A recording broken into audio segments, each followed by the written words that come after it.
Chapter 26. Subject, Staff Sergeant Power. Location classified.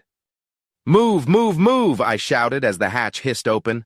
Simmons took point as our fire team rushed out of the landing craft, rifles at the ready. A group of drones were waiting for us with their hands held outward, palms facing us. Omega and its contact had agreed on this being the sign that the drones were part of the rebellion.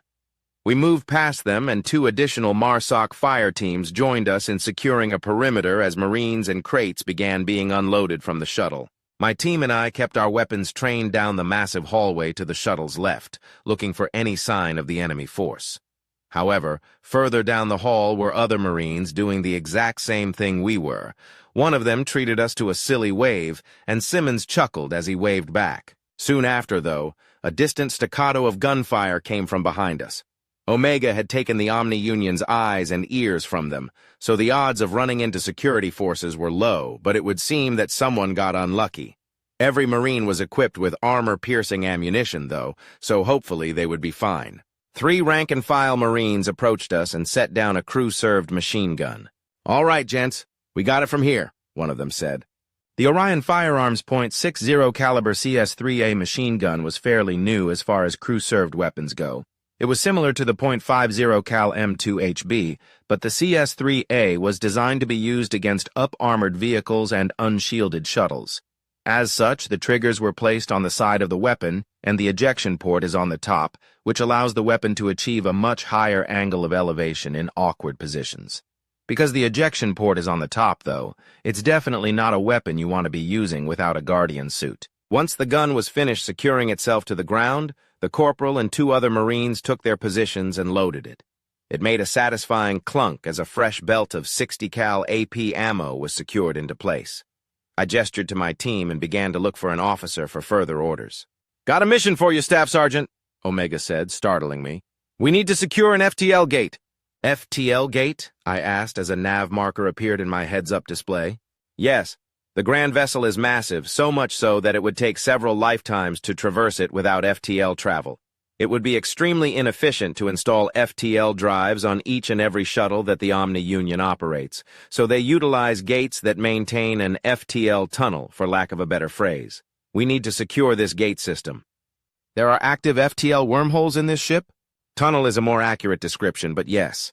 However, there's no cause for alarm. It functions quite similarly to our FTL communications." "What about the radiation?" "Actually, they have remarkably efficient radiation absorbance on these gates. Unfortunately, we've designed our tech to work around and with radiation, so their technology will have little to no impact on the way we currently utilize FTL. Perhaps it can be used to make more efficient reactors. At any rate, we need to make sure that we can use these gates. Otherwise, this assault is going to last much, much longer than your natural lifespan. Which is fine so long as it keeps the OU out of the Milky Way, but it would be a less than ideal situation."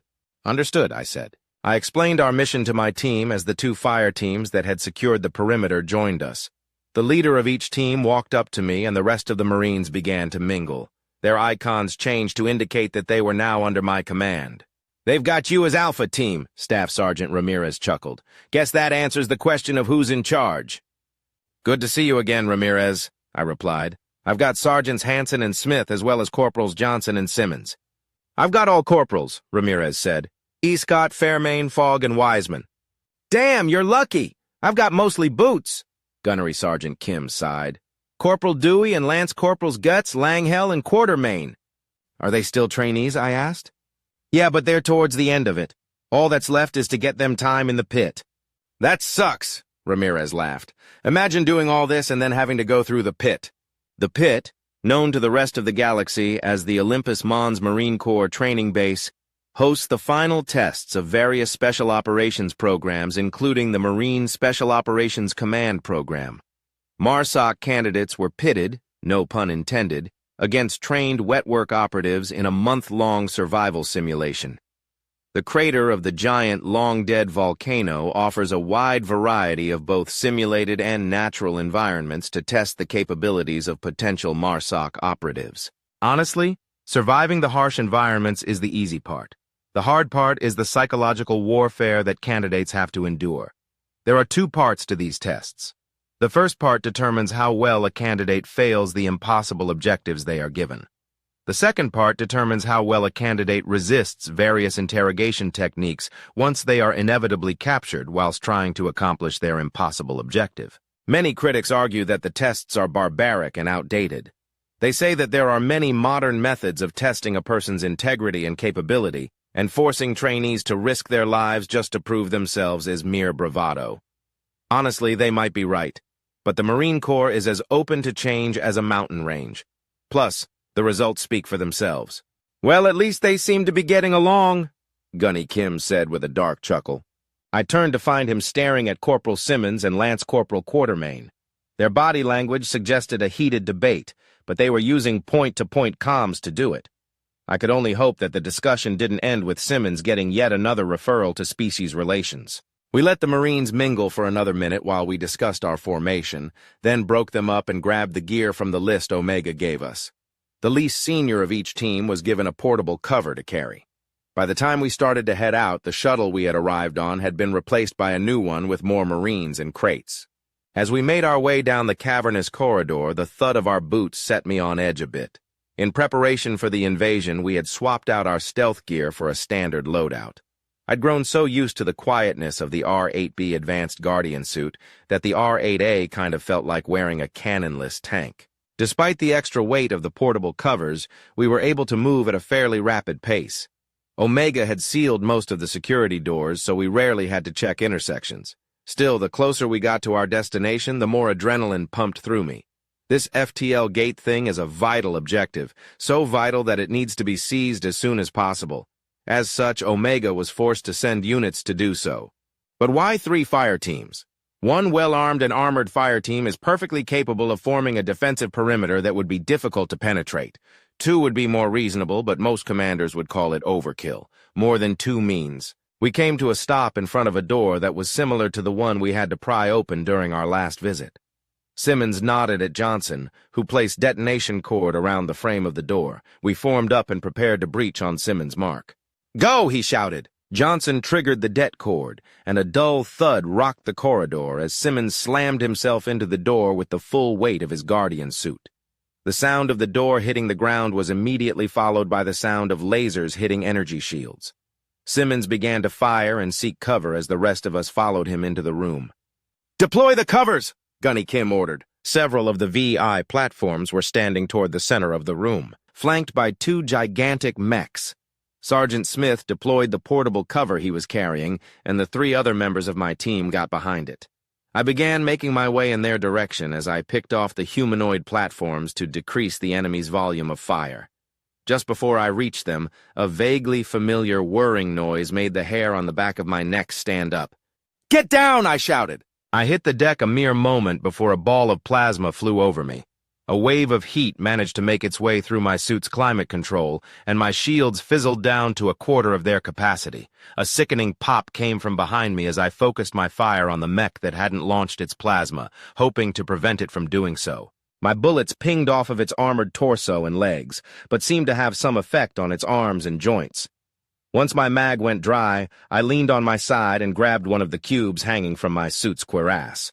With my thumb, I twisted the top half of the cube and pressed the resulting indentation. "Grenade out!" I called, tossing the cube toward the mech. It soared through the air as the ominous whirring sound began again. As the second mech's lower left arm began to glow, the grenade exploded directly beneath its well-armored torso. I reloaded my weapon as the mech recovered and began to fire its lasers again. Fairmain and Dewey tossed grenades at the first mech, and after a couple of concussive thuds, it fell into a pile of scrap. "Check on Quartermain!" Gunny Kim shouted. "He's just legs, Gunny," Langhell replied with a shaky voice. "Focus fire," I ordered. "Drop that mech!" 2 more grenades clattered to the ground beneath the remaining mech and detonated. The massive machine collapsed onto a couple of the bots as we renewed our assault. 1 magazine later, the room fell silent. "Status," I said, climbing to my feet. 4 green lights lit up on my HUD. I glanced at my Marines, thankful that they were still standing. My eyes then fell on the remains of Corporal Quartermain. It was a sight that wasn't exactly alien to me, but I knew I'd see it again the next time I slept. "1 down," Kim reported. "KIA. Shit." Ramirez shook his head at the sight. "Sorry, Gunny. My team is all green, staffs aren't." Omega, do we have reinforcements en route? I asked, unable to look away from Quartermain's remains. Yes. Roger that. Okay, bag him and tag him for retrieval, I ordered. The room we were in was even larger than the corridor we had come from. On the far side of it was a pit with several shuttles parked nearby. 3 obvious points of entry in the form of doors grabbed my attention. All right. I'm guessing the pit is the warp gate thing, I said. Ramirez, Kim, your teams will take the doors. My team will keep eyes on the gate. Belay that, Omega said. You need to board one of those shuttles. Fuck that, Kim and Ramirez said in unison. Omega, we're under-equipped, I argued. We need AT before we push through the gate. I took a quick glance at the pit. The gate itself was obvious, a multicolored metal circle suspended about halfway down the pit. But the only sign of a wormhole was a slight waviness in the air and an occasional glimmer of light, like a tiny amount of glitter in a tub full of crystal-clear water. The other side of the gate is unguarded at the moment, the AI assured us. The OU doesn't have access to this side, so your defensive perimeter needs to be on the other side. Just playing devil's advocate, but that'll also mean we can have more guns facing out, Simmons said. And what about Quartermain? Kim asked. A full platoon is on its way, Omega said. Once they arrive, they will transport him back to the rear. Yeah, that's obvious. I was asking about when we'll get our chance for payback. I see, the AI chuckled. Tell you what, once the gates are secure, I'll let you be the tip of the spear that we drive into the heart of the Omni Union. As a matter of fact, if all goes according to plan, you'll be the first ones to confront their leadership. How does that sound? Hoorah, we replied. Payback. Can you really get that against machines that are next to mindless? Can an automaton that's completely devoid of a soul even understand the desire for revenge? Virtual intelligences don't even mourn their dead unless they're programmed to, and even then it's performative. They can't be killed, only broken. A VI platform, or even an AI platform, can be rebuilt the same as it was before it was broken. It can even pick up exactly where it left off, completely unaware that it had been broken in the first place. We can't. Lance Corporal Quartermain and all those who will be joining him are gone for good. These somber thoughts accompanied me while we boarded one of the Omni Union's shuttles. As Omega powered up the craft, another thought occurred to me. You can't get payback from robots, only their creators.